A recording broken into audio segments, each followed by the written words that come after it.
Talk about what's ahead. We're going to continue with a fog threat as we make our way through the next couple of mornings. Areas of dense fog possible both Tuesday morning and again for Wednesday morning. Lasted pretty long for this morning.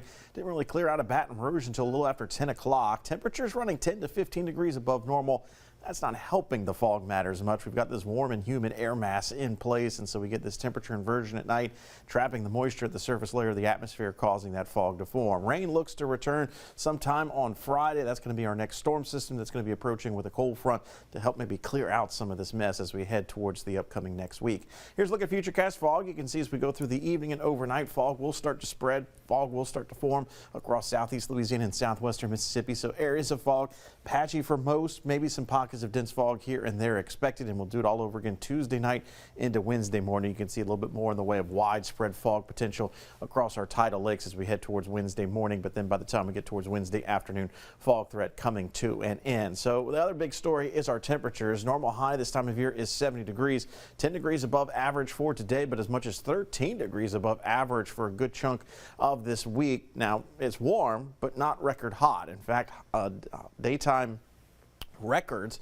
are actually mid and upper 80s for the coming days, and you can see those records, some of them over 100 years old. So yeah, we're not quite touching the record territory, but it is not feeling much like mid-November. So we got to wait for our front. That front's going to provide some rain. Let's give you a first alert to what we're tracking in terms of those rain chances.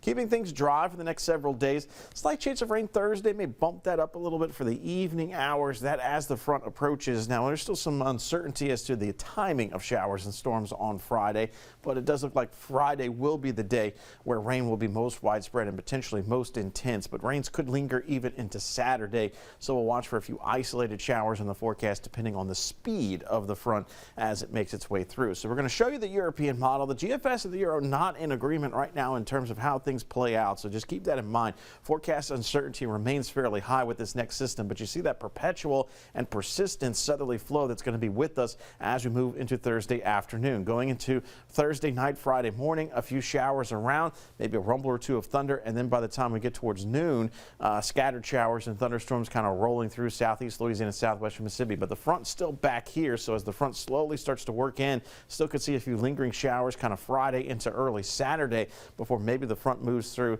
sometime Saturday morning, maybe even Saturday afternoon, which could have still a few isolated showers in the forecast. So through all that, here is what the European model is suggesting in terms of rainfall amounts. You can see all of us pretty much under an inch of rainfall. A couple of localized spots in the green shade of color do suggest maybe 1+ inch of rainfall.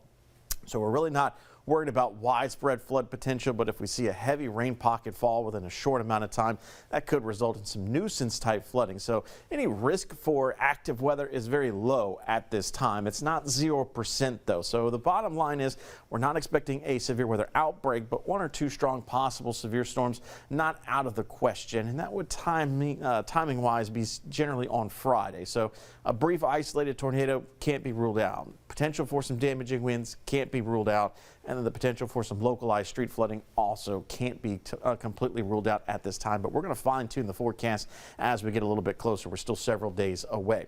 So daytime highs, they're going to be in the 80s. Morning starts, they're going to be in the 60s, 10 to 15 degrees above where we should be for this time of year. So certainly not feeling like Thanksgiving is just a week and a half away.